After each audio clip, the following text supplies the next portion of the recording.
Sophia Alderson did not know what to say.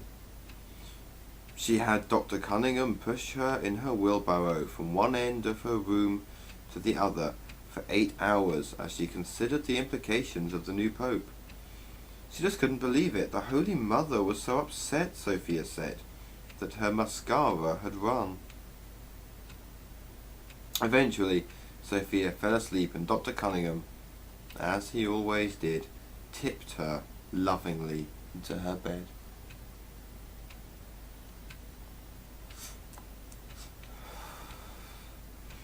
Two hours after Pope Wilson had been elected, a series of bubbles rose from the middle of the Vision Lake. The hordes of press and Tibetan Buddhists that ringed the lake took a step closer and squinted at the bubbles. The girls in the mobile metaphysical betting shop got ready to take a stream of bets.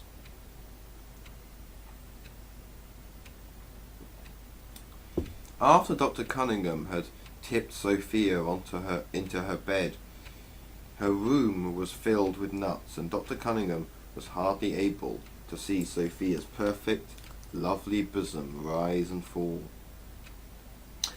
As the nuts made themselves comfortable in Sophia's room on the second floor of Rainthorpe House, in the hope that she would mutter something interesting in her sleep, something remarkable happened.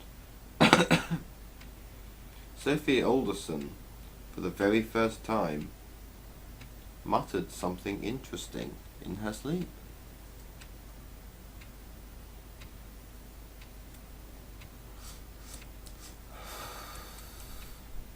Part 2, Chapter 22.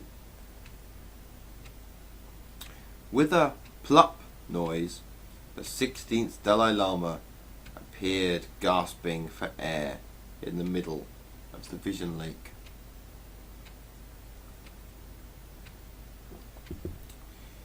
At first, everyone in the room thought Sophia was saying the date for the end of the world.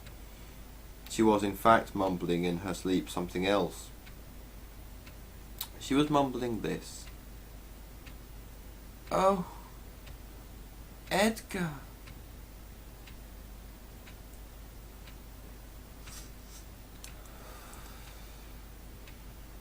With another plop, and then a slightly smaller plop, the Panchen Lama and the 17th Dalai Lama surfaced near to the spluttering 16th Dalai Lama. The Panchen Lama and the 16th Dalai Lama shouted in Tibetan and then splashed water at each other. The 17th Dalai Lama, resting in a life jacket, started to cry. The Panchen Lama, still shouting at the 16th Dalai Lama, swam to the north shore of the lake with the 17th Dalai Lama, where they were dried by their followers with big blue towels. The Panchen Lama told reporters that the 17th Dalai Lama was the sole spiritual leader of Tibetan Buddhism, and then promptly left for the Tashilampo monastery.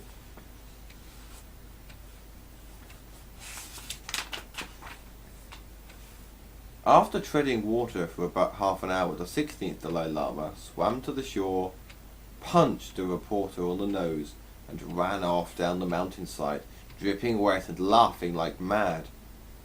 A small group of loyal monks followed him.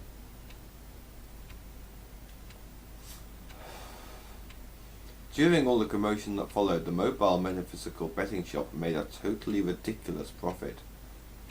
In fact, it made so much money the former ice cream van could hardly make its way down the Shugtree Ridge.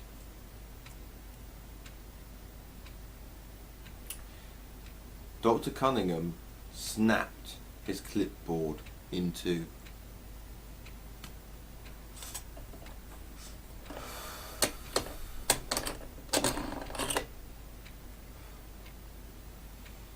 On the 3rd of August 2026, another 4 minor religions were declared bankrupt as a result of overzealous metaphysical betting. They were the Church of the Divine Light, based mainly in Brisbane, Australia. Bunkism, a branch of the Modimo religion of the Sotho Tswana peoples of South Africa. The Chinese Church in London, and the Order of the Red Temple based in Bridgewater, which believed its members were reincarnated medieval tightrope walkers and controlled the destiny of mankind. These religions disappeared without a trace. Edgar wrote their names down in his black book, performed a little jig, turned their places of worship into betting shops, and then he and I flew to the US in a white Scepticism Inc. jet to inspect progress on the building of Edgar's 5 massive digging machines. Things were coming along nicely. A week later, Pope Ingram arrived in Britain as part of his tour of Europe and headed straight to Skeptic Tower. Edgar and myself greeted him on the steps outside. The Pope offered Edgar his hand to kiss, and Edgar said that he was trying to give up. Edgar then called the Pope a drag queen and gave him a bear hug. I said aloha. Pope Ingram was chewing like crazy and thrust into Edgar's hand a cheque for £20 million. Then the Pope's massive entourage of 300 priests, 400 nuns, 300 members of various religious orders, 350 members of the General Security Office, and 200 Polax armed Swiss guards appeared from Threadneedle Street. They were all terribly exhausted. Some collapsed on the street, others sat on the steps in front of the tower or leaned against the Pope-mobile trying to catch their breath. They wore yellow Macintoshes and were all chewing like crazy. Edgar and the Pope smiled at the cameras. Edgar said that all of the popes, Pope Ingram was perhaps the most nuttiest pope of the lot. And that was really saying something. "You're too kind," said Pope Ingram.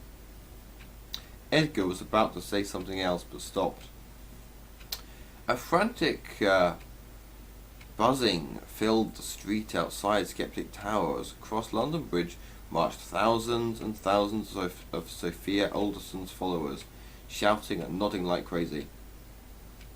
The mass of nuts were waving their illegible placards as if the world depended on it. "Here she comes again," said Edgar, blowing kisses to the love of his tragic life, and leading the Pope inside Skeptic Tower. I made sure I wasn't left outside this time. The mass of nodding, drooling nuts halted in front of the Pope's entourage. There was a standoff as the Pope's followers crossed themselves.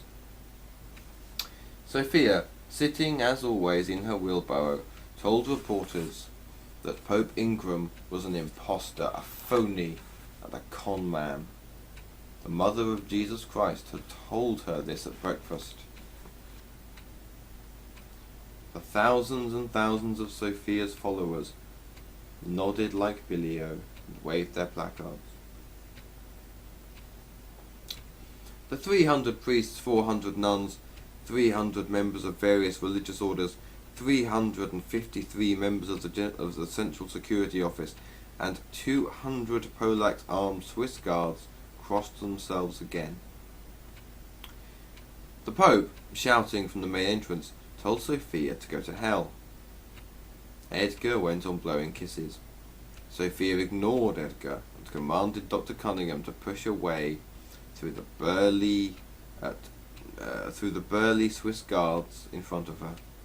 Fighting broke out between Sophia's followers and the Catholic priests, nuns, Swiss guards, and security men soon after that. Edgar phoned the police as things turned into a riot.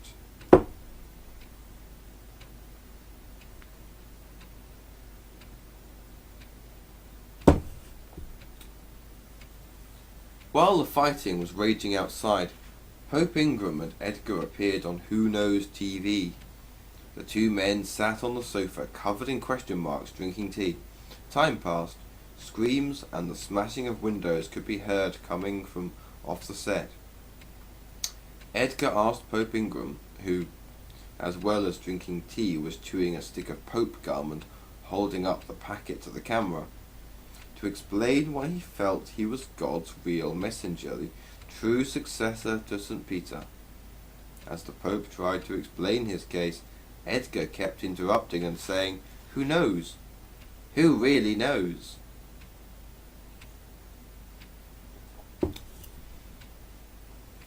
Who knows? Who really knows? I do, said the Pope. You know? Yes, I know. You think you know? I know. You think you know, but you could be wrong, couldn't you, your pompousness? No, I know. You think you know? No, I know I know. You know you know? Yes. You think you know you know? No, I know. How do you know you know you know you know? I know. Outside the fighting raged. Neither side gave any quarter. Sophia's followers had the advantage of numbers, but the Pope's entourage were better armed. Things hung in the balance, neither side coming out on top. Time passed. There was a tremendous crash as the Pope-mobile was overturned by hundreds of livid nuts. The Pope's security men began firing their guns into the air, and Dr. Cunningham rammed Sophia's wheelbarrow into the row upon row of devoutly chewing Catholic priests. The Swiss Guards' casualties mounted. 45 police vans arrived on the scene, sirens blaring. Due to all the commotion outside, Edgar and the Pope had to speak a little louder. You say you're the real Pope? It is true. You think it's true? I know it's true. You believe it's true? I know it's true. You believe you know it's true? I know it's true. How? I know. Who knows? I know. Who knows you know? I do. Oh yeah? Yeah. You're a nut, your pompousness. I know. The police commissioner read out the riot act and then sent 400 riot policemen into the theological fray. Edgar poured the Pope another cup of tea, refused for the 5th time a piece of Pope gum, showed the audience the check Pope Ingram had written out to Scepticism Inc., and presented the Pope with his receipt and a peanut in a Perspex block.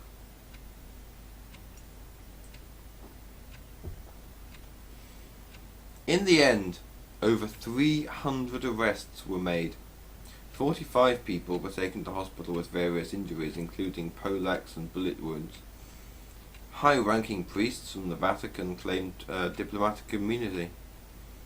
Many of Pope Ingram's supporters, who were arrested, used their one phone call to make metaphysical bets on Who Knows TV in support of their Pope.